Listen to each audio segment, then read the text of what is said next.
8. Ancient coin. We've all heard about those guys with metal detectors that walk around giant fields or the beach trying to find treasures. And most of the time, on TV especially, they aren't all that lucky. Some of them will wander around for hours on end and only have pocket change to show for it.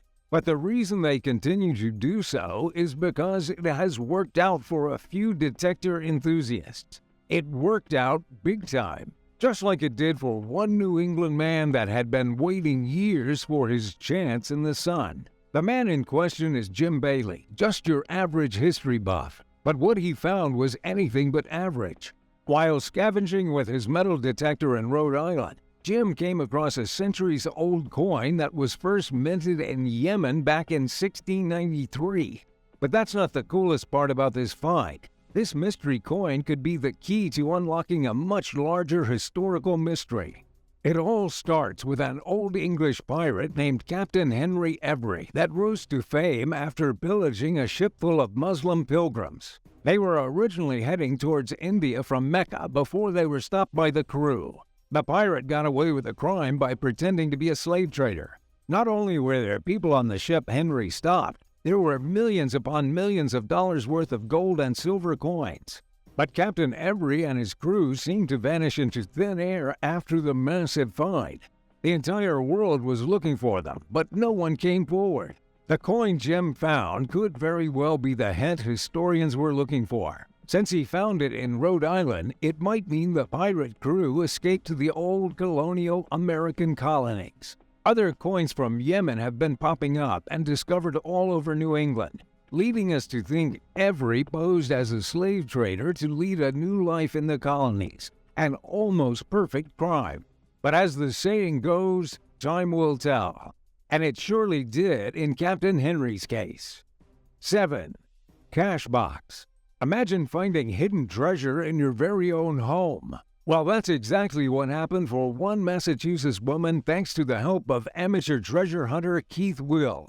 It all started when the woman sought after Keith's help after hearing rumors of her aunt and uncle hiding things all over the house. The home was built in the 1950s, so that's plenty of time to rack up a few secrets. The woman is looking to sell it, though, so her family wants to make sure they found any hidden loot before putting it on the market. She said that up in the attic, the floorboards have scattered patterns of white X's and stars, which made her wonder if there was any merit to the symbols. But after searching for so long, the woman and her family gave up until they found Keith online. When he arrived at the home, it took him all but 50 minutes to find treasure. With his metal detector, he found a safe box full of $46,000 of vintage bills that had mint dates from the 1930s to 50s. The value today has multiplied many times to nearly $500,000. After the incredible discovery, Keith left all the money to the family, just happy he could help them get closure on the family secret, although it's still a mystery who exactly hid the money in the first place. It was hidden close to the end of the Great Depression, so Keith believes that whoever did the hiding didn't have enough trust in the banks to store their cash there. But thanks to that distrust and forgetfulness, their ancestors are now rolling in the dough. 6. Mayan City. It's fascinating to think about the ancient civilizations that once existed on this world. The Mayans in particular achieved incredible feats of engineering, mathematics, astronomy, and more, without the assistance of our modern technology and ways of thinking. We have remnants of their great societies with us today, like those found at the Chichen Itza and Tulum historical sites. But could there be more we've yet to find? Could the great jungles of Mexico have covered up the remains of ancient cities? It's entirely possible, and thanks to the help of recent advancements, archaeologists have uncovered much larger portions of Mayan civilization in Tikal. The technology used for the discovery is called remote sensing, and with it, scientists are able to see just how much of the Mayan settlement has been hidden by jungle overgrowth. This knowledge has unlocked other secrets of how the Mayans used to live in their day-to-day life. In particular, the Tikal settlement was likely one of the largest cities in the world during its heyday. With a population nearing 1,000, a metric that seems small to today's standards but was quite large back then, the city had everything from servants to nobles to a mighty king. Although there is still much to learn, this new discovery only adds to the prowess the Mayan people held. So how did this mighty kingdom fall? Well, we're still trying to find out the exact reasons. Everything from conquistadors to natural disasters to the wrath of the gods could be the answer. But all these mysteries just add to the reason to push for further exploration. Have you ever seen ancient ruins? Let us know about your discoveries in the comments down below. If you liked the video so far, make sure you leave a like and subscribe to stay updated on all our latest content. 5. Scottish Horde. Picture this, you're a swordsman that lived over 3,000 years ago and you're coming home from a battle. You've been heavily wounded, but you can walk well enough to start making your way towards home. You're carrying a sword, along with some jewelry you were given as a memento from your family to remember them. But you're having trouble carrying everything, so you make the decision to drop everything. Now, flashing forward to modern day, a young man named Marius Stepien is roaming on a field in Scotland with his metal detector when he comes across a remarkable find, a stash of jewelry, old swords, horse harnesses, and more from the Bronze Age. While that first part might have been a dramatization, it's unknown how this massive treasure really wound up in the same spot, so it's very possible some swordsman could have dropped it off millennia ago. The discovery, made just 22 miles, 36 kilometers outside of Edinburgh, is one of the most significant finds in Scottish history. After telling his friends about the find, Marius got in touch with the government of Scotland themselves, the Treasure Trove Unit in particular. Yes, apparently that's a segment of the government there. They came to the field Marius made where the horde was located and camped out for 22 days. In this time, they found many more ancient artifacts, including rings, sword scabbard, the caps from axes, and more. It was so much that they decided to put it all, along with some of the dirt it was found in the National Museum's Collection Center. This discovery, made on August 10, 2020, was one of the largest made on Scottish soil. 4. The Lost Crown. The British monarch Henry VIII has an interesting past, especially when it comes to his love life. He's well known for having multiple wives, a taboo amongst the Church of England, and achieving this by beheading the ones who couldn't produce a male heir or the ones he claimed were treasonous. Henry is the father of 3 other rulers, Edward VI, Mary I, and the famed Queen Elizabeth.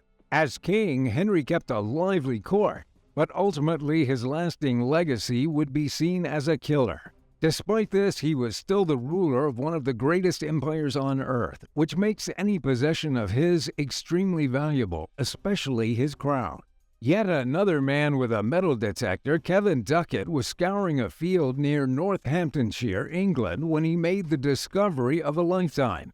At first, he picked the object up thinking it was a piece of crumpled up foil or perhaps an old milk bottle. But he soon realized it was something way cooler. It was a statue made of solid gold. Standing at 2.5 inches, 6.3 centimeters tall, the figure is believed to have once been a part of King Henry VIII's crown. But how could a piece of his crown end up in some random field, you may ask? Well, in 1649, after Oliver Cromwell had attacked the monarchy, he ordered the crown, passed on through the royalty until it got to King Charles I, to be melted and turned into coins. Those orders weren't followed through, though. Seeing the value of the artifact they held, Oliver's underlings took it upon themselves to sell the 344 gems and stones on the crown as well as the other pieces, like the one Kevin found. Even still, it's a mystery how it ended up in this particular field. After researching his find, Kevin decided to turn the statue in, but not before visiting the Grand Hall. It was here that he saw an exact replica of his discovery on display. The piece of Henry's crown is now safely stored away in the British Museum, standing as a relic to the days of old and kings of the past. 3. Shipwrecked. Can you imagine hunting for treasure like Indiana Jones or Lara Croft, solving ancient mysteries and unlocking secrets that have been kept for centuries? Well, there's actually people out there who do it. While perhaps not as dangerous as the films would suggest, but just as rewarding. Dr. E. Lee Spence is an expert at finding treasures hidden under the surface of water. It's estimated that over the course of his career, he's uncovered millions of dollars worth of goods. One of his most noteworthy discoveries was finding the SS Georgiana. Originally intended to be used by the Confederate Army during the Civil War, the Georgiana never got her chance to fight in battle. She was supposed to be the strongest ship in the South's fleet once mounted with its powerful guns. The ship was built in Scotland, and while being transported to the South, it got caught up in a fight with the Union. Their navy put up a blockade outside of South Carolina and were able to damage the Georgiana significantly enough that its captain resorted to sinking it. And there it sat, underwater near the shores of Charleston for over 100 years until Dr. Lee found it. On board the boat were artifacts from the Civil War worth millions of dollars today. There were remnants of medicine and ammo, but there was a rumor of hundreds of pounds of gold being on board too. Sadly, these turned out to be false. But even still, the discovery is incredibly significant for historians and Civil War enthusiasts alike. 2. Fishing for gold. While out on a routine treasure hunting trip that usually turns out fruitless, Lee Weber was shocked at what he found. Using a fishing pole with a magnet on the end, he discovered over 46 safes buried beneath the sand in a river. It all started when his magnet hit something so big and heavy that he couldn't pull it out alone. Lee and his friends decided to hire a crane to help them. After seeing it was a massive safe, they did what any reasonable person would do in their situation. They broke it open. It took a while to get it unlocked, but once they did, they were speechless. The safe was full of incredibly valuable coins, some of them dating back as far as 1682, all the way to coins from Amsterdam in the early 1980s. After counting them all up, there were about 500 coins total, with their value ranging from $30 a piece to much higher. It turns out that the safe was stolen many years ago, and Lee just stumbled upon it. Who knows how the person who stole it managed to throw the whole safe into the river, but either way, we're sure Lee was happy they did. 1. SS Central America. One of the greatest discoveries in American history started with a shipwreck in the late 1850s. On August 24, 1857, life-changing news struck the North American continent when the prominent Ohio Life Insurance and Trust Company declared how it would no longer be sending out payments. The news sent the financial industry into chaos, leading some banks to band together to ship a large load of gold from Panama all the way to New York. The money was supposed to help the banks stand while the economy was in crisis, but the gold never made it to its destination. With hundreds of millions of cargo in today's standard on board, the SS Central America set out on its legendary journey. Unfortunately, disaster soon struck as a Category 2 hurricane hit the boat, damaging it beyond repair. As the boiler stopped working, the ship soon started to sink, taking the lives of over 425 crewmates in the process. Along with the deaths, it was thought that the gold on board was forever lost. But in 1988, it was found. Treasure hunter Tommy Gregory Thompson is credited with the discovery. He had become borderline obsessed with locating the famed ship. Using his knowledge as an ocean engineer, Tommy spent many years tracking the Central America's route and trying to pinpoint the spot it sank. And finally, after convincing investors to give him $12.5 million to fund the tech and equipment needed to locate and salvage the site, he quite literally struck gold. About 160 miles, 257 kilometers from the shores of South Carolina and over a mile under the sea, there the SS Central America sat, wasting away at the bottom of the ocean. Over the course of years, Tommy and his team spent time salvaging all the lost treasure. There were many different companies trying to claim the gold as theirs, but a judge filed in Tommy's favor. Even still, there are disputes about the gold. just showing that greed knows no bounds.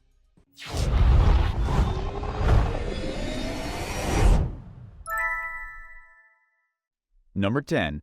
A suspicious Russian. While partying in Thailand, a woman had her drink spiked and almost ended up in some serious hot water.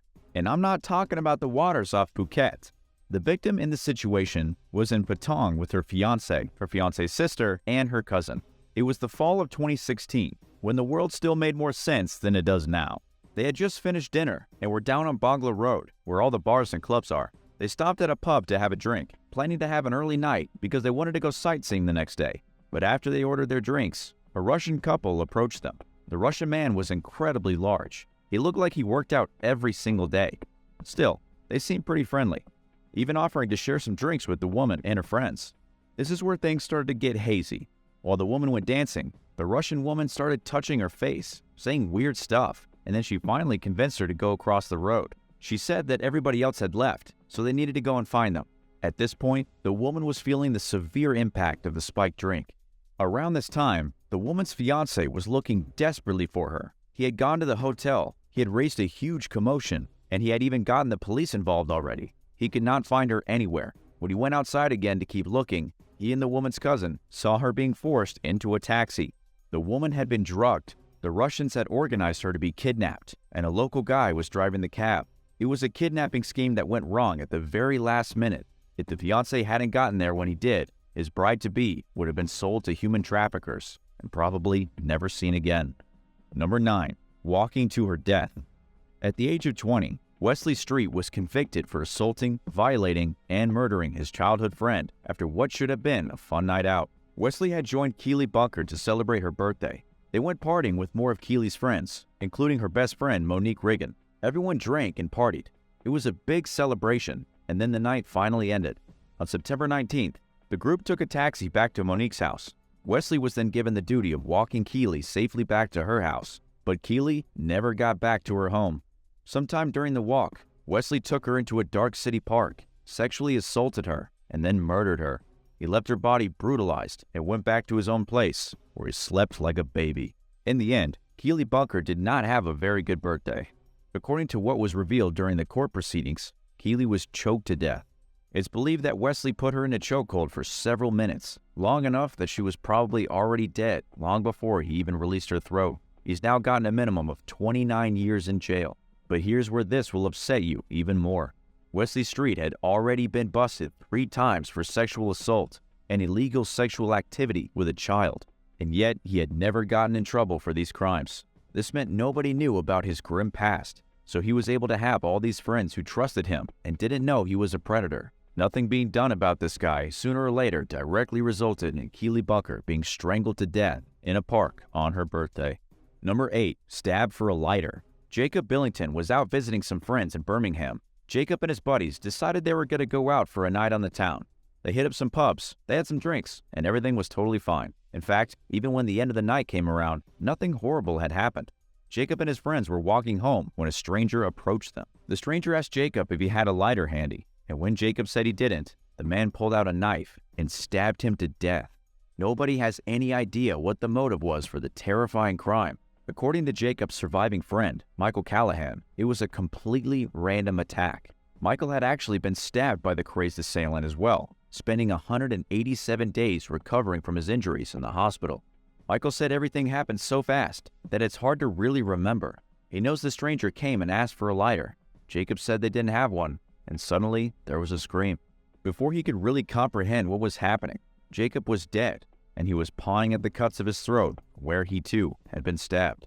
The knife that stabbed Michael in the throat severed his carotid artery, his jugular vein, and caused him to suffer a stroke in the hospital. The surgeons had to perform an emergency craniectomy, in which a part of his skull was removed. He was then put into a coma for 3 weeks. Michael survived the incident. The same can't be said for Jacob. As for the attacker, the police tracked down Zephaniah McLeod, who was taken into custody and later pleaded guilty to murder.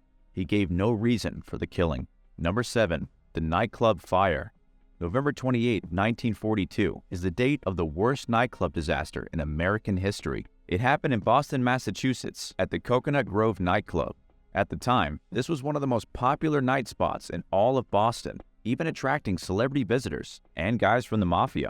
1942 was the beginning of the war. November 28th was Thanksgiving weekend, and so the club was filled to double its legal capacity. The fire started when a busboy lit a match so that he could see better after a couple had removed a light bulb from the ceiling. This match accidentally ignited the draperies, which soon had the entire nightclub filled with smoke and flame.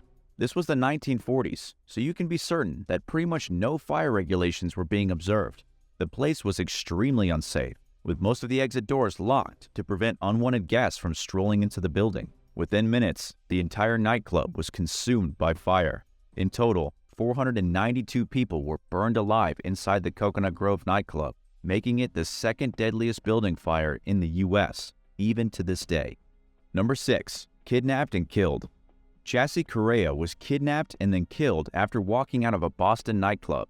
She was there to celebrate her birthday with a group of friends. According to the authorities, Jassy disappeared after leaving with a man from the venue nightclub. The suspected kidnapper in this case is Louis D. Coleman III, 10 years older than Jassy. The police pulled this guy over and found a dead body inside his trunk, with that body belonging to Jassy Correa. The police actually stopped him in Delaware, quite a far distance from Boston. It's likely that he took Jassy from the club, did something to her, and then killed her, and was driving her body as far away as possible when he got caught. Poor Jassy had just wanted to celebrate her birthday. She was a mother of 2, and now her kids will be growing up without a mom. Last we heard in 2021, prosecutors were deciding whether Louis D. Coleman III will be getting a life sentence or the death penalty. What do you think the verdict should be in this case? Is this one of the times where the death penalty is completely fair? Let us know your thoughts in the comments, and don't forget to hit subscribe. Number 5. A dangerous date. After a night on the town, a man in Fort Lauderdale, Florida, got robbed by his date. The victim had been identified only as Eddie, and he said that he was out with friends along the Las Olas Boulevard when they stopped in a Piazza Italiana. When they went into the bar, Eddie noticed a pretty woman sitting near the counter. He went up and started talking. She informed him that she just came from Los Angeles and that she was staying with her 3 kids at a hotel. Eddie was getting extremely excited. After all, it wasn't like he had many opportunities to meet beautiful women while out at night with his friends. At some point, he went to the ATM to take out money, but that's when everything really went wrong. The pair went back to Eddie's place. She asked for a drink. Eddie made 2, and then he got dizzy. Really dizzy. He didn't lose consciousness, but he definitely felt disoriented. His date started getting erratic. She stormed out of his house, and Eddie fell asleep. When he got up, his phone was gone. So was his wallet, and so was $6,000 from his bank account. Luckily, Eddie believes the woman will soon be apprehended. When she took his phone, she took a picture of her face, and this picture is saved to Eddie's cloud, which he has access to through his iPad. He's now given the police her picture in hopes they catch her soon and throw her in jail. Number 4. Stranger in the park. A young teacher, just 28 years old, was killed after a night out with friends. Much like a lot of young women who are killed after a night out, it happened in a dark city park. Her body was discovered 24 hours later in the park in southeast London, still wearing her sparkly boots and a slip dress. The police have since caught the murderer and solved the case. They say that Sabina Nessa was walking a very short distance from her house to a local pub to meet up with some friends. But as she was walking, 36-year-old Kochi Salamaj struck Sabina in the back of the head, then carried away her unconscious body. We don't know exactly how she died, but the coroner did say that she suffered extreme violence. When her body was discovered the next day in the park, the murderer had covered it over with leaves. Number 3. The party bus. Driving around the city on a party bus seems like the best way to celebrate a birthday. Unfortunately for a group of teenagers, what should have been a great time on a party bus turned into a bloodbath. A gunman fired roughly 70 rounds through the windows of the party bus as it drove down an Oakland freeway. The shooting killed at least 2 teenagers and wounded 5 others. The attack started just after midnight. The bus at the time was carrying over a dozen women back to Oakland from where they had been partying in San Francisco. The group was celebrating the 21st birthday of one of their friends. But what's really crazy is that the shooters actually followed the bus all the way off the interstate and into the city streets. There were at least 2 shooters unloading bullets on the bus, following everywhere it went. Luckily, the bus driver knew where the nearest police station was and drove his bus straight into the police station parking lot. Driving to the cops was enough to get the shooters to stop following them, But even after a car chased a bus filled with teenagers through the city streets, literally killing people inside, the cops haven't made any arrests yet. They don't have any suspects. They haven't found the vehicle, and basically nothing is getting done to solve the case. Number 2. Off-duty date night. A couple of off-duty police officers had their date night ruined when the fast food restaurant they went to in Louisville was robbed. Police Detective Chase McKeown and his wife, Officer Nicole McKeown, were having a Saturday date night at the Raising Cane restaurant near their place. They were sitting there eating when a man wearing a mask and a black hood walked inside the fried chicken restaurant, pulled out a gun, and tried to rob the place. First of all, who in their right mind tries to rob a chicken restaurant? What would you get away with? Maybe $40? In any case, the robbery went anyway. The cop couple stood up at the same time with their weapons drawn, ordering the robber to put his gun down. The criminal tried to run away, but the couple chased him down no problem and arrested him there in downtown Louisville with the help from the local cops. And number 1, sold as slaves. Elia Beltran and her friend were walking out of Club Rio early on a Tuesday morning when they were both abducted. Out of all places, this happened in Texas, in West Oak Cliff. The kidnappers stole the 2 young girls at gunpoint, kept them prisoner inside their own 1997 Ford Explorer, and drove them around town deciding what he was going to do with them. He eventually let one of the girls escape, Carla. He only wanted Elia, and with the other girl gone, he then met up with a trio of hardened criminals. The kidnapper then tried to sell the young girl to these criminals as a human slave. With a gun put against her head, these people explained that she was going to be a prostitute, working for them and doing whatever they said. Things could have gone really, really badly for this girl if it hadn't been for one of the suspects stopping the car to check the tire. When the suspect was checking the tire, Elia ran away into a small group of houses and started screaming. Her kidnappers ran off. The police came, and she was rescued. The police have since put together a case against the 4 people involved in this little kidnapping scheme, and they're hopeful they can put the kidnappers away for good. After all, if this was an ordinary Tuesday night for them, just imagine how many people they had kidnapped before from nightclubs and forced them into prostitution. And in a seemingly safe part of Texas, no less.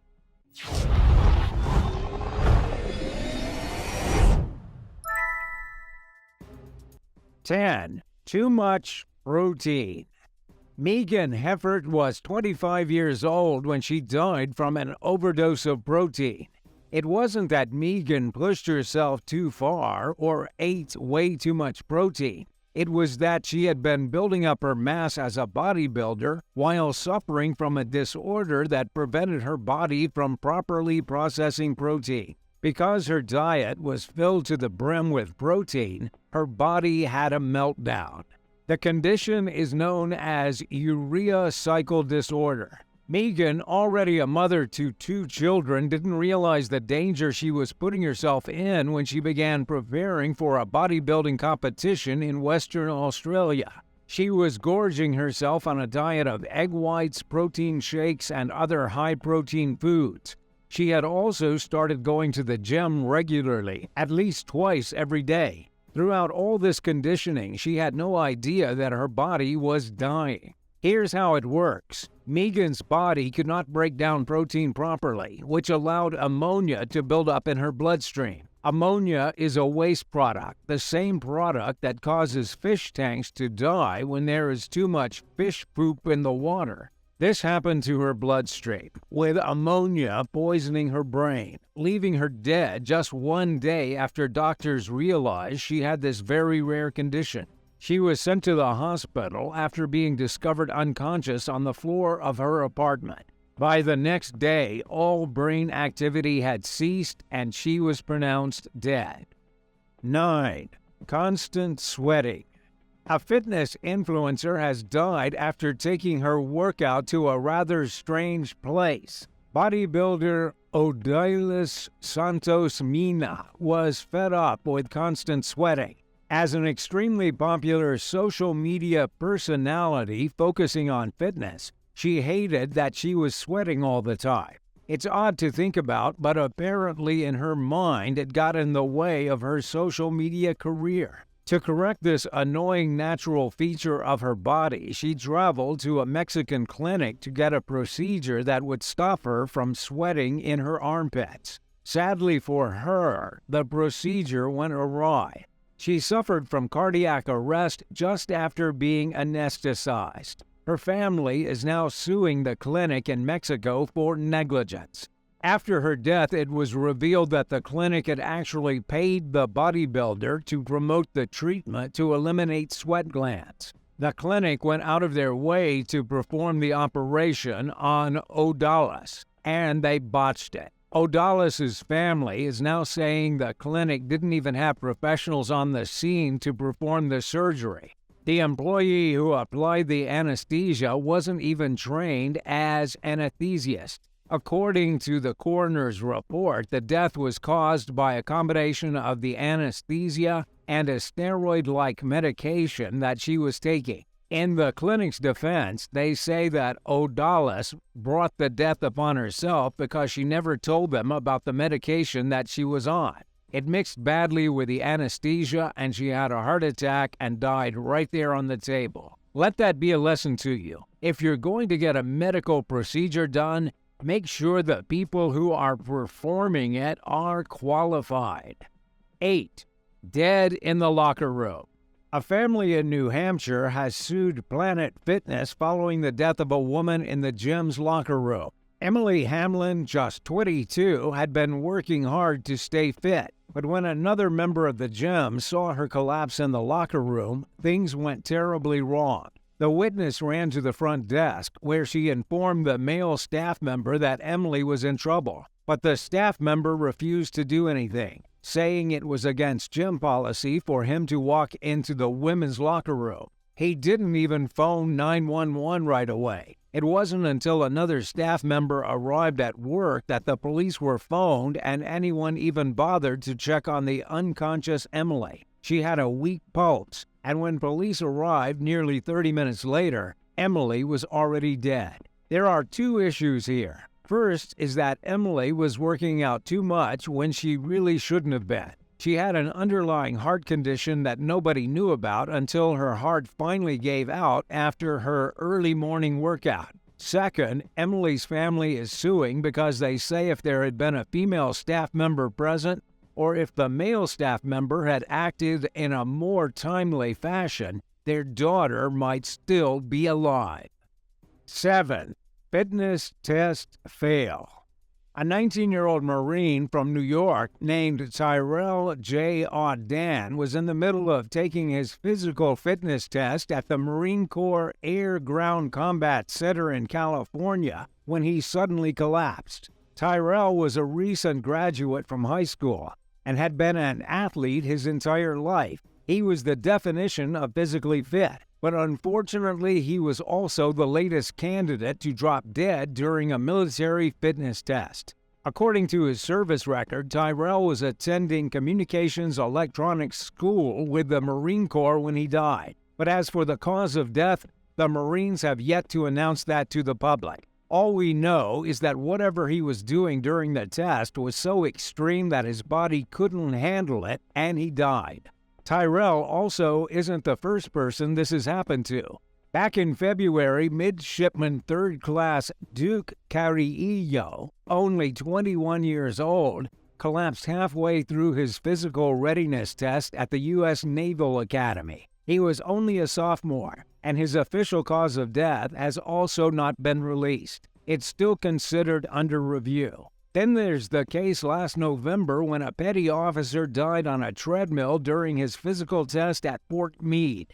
The public doesn't know exactly what is happening to these guys for them to be dropping dead during their physical test, but it seems the branches of the U.S. military have taken fitness to a new level of danger.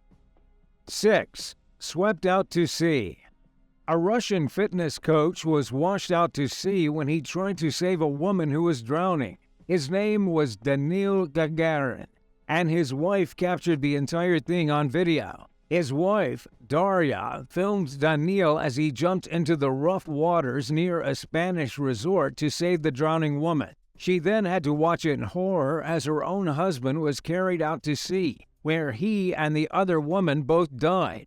The woman who was drowning was also a fitness coach. She was Emma Mukkonen from Finland. She had jumped off a cliff at the La Zora Cove in Torrevieja, not understanding how dangerous the water was. Despite being in excellent shape, she just couldn't fight the raging sea. Daniel had to jump in to save her. He did manage to bring her up onto a rock sticking out of the water, but then a massive wave came in and swept them both out into the Mediterranean. All the physical fitness in the world couldn't save them from the wrath of Mother Nature. Sadly, Emma's body was recovered way out at sea that day, while Denis wasn't found for another 24 hours. According to the New York Post, both victims were working together at a fitness center on Costa Blanca. Apparently, Emma was a bit of an adrenaline junkie, which is why she made the dangerous jump in the first place. What do you think about this crazy situation? Do you think these people had some kind of superhero complex, thinking they were invincible because they were in such good shape? Or is this just a case of daredevil antics gone wrong? Let us know in the comments. Then, if you like intense videos like this one, be sure to subscribe. 5. Indoor climbing fail. In Colorado, a woman recently plummeted 40 feet, 13 meters to her death. This didn't happen while scaling a mountain or walking precariously along the edge of a cliff. Instead, it happened at an indoor climbing gym. According to Fort Collins Police, the woman was at Ascent Studio Climbing and Fitness when she became detached from her safety system. The investigators didn't find that the equipment was faulty, but she nonetheless somehow became disconnected from the harness. So when she was at 40 feet, 13 meters above the floor, and let go of the wall, rather than gliding gently to the ground, she fell backwards and landed on her head. The investigation is still ongoing, with experts saying indoor climbing gym accidents are incredibly rare. There have only been a handful in the last decade, with the previous one being in 2014 when a man had a similar incident in which he let go of the wall and fell to his death. In these cases, it doesn't matter how fit you are. The ground will always win when you hit it at terminal velocity. 4. The most intense bike class.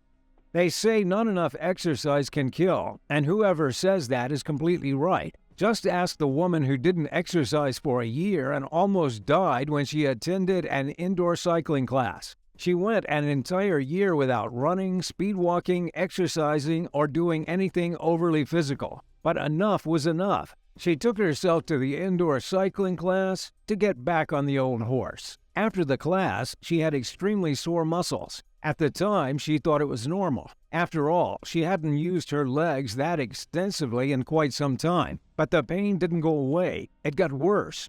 After 3 days, her legs were in excruciating pain, and she began to have extremely discolored urine. She compared her urine to Pepsi because it was so dark.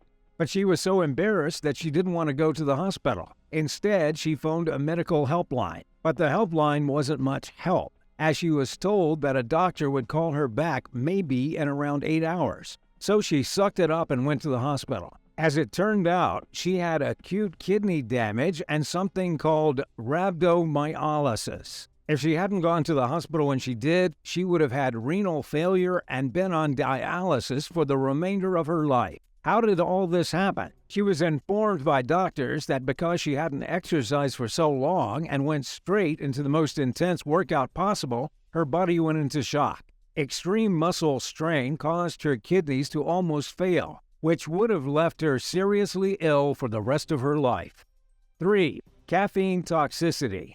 A 29-year-old personal trainer died after drinking a pre-workout shake. That's because this shake happened to contain somewhere around 200 times more caffeine than what you find in a traditional cup of coffee. Thomas Mansfield was in extremely great shape. He was also a father to 2 children living in the small town of Colwyn Bay in Wales. Before he went to do his workout, he mixed his ordinary workout shake with some extra pre-workout powder. But within minutes, he complained that his heart was racing and he felt sick. He then collapsed in front of his wife, was rushed to the hospital, and died there in the emergency waiting room.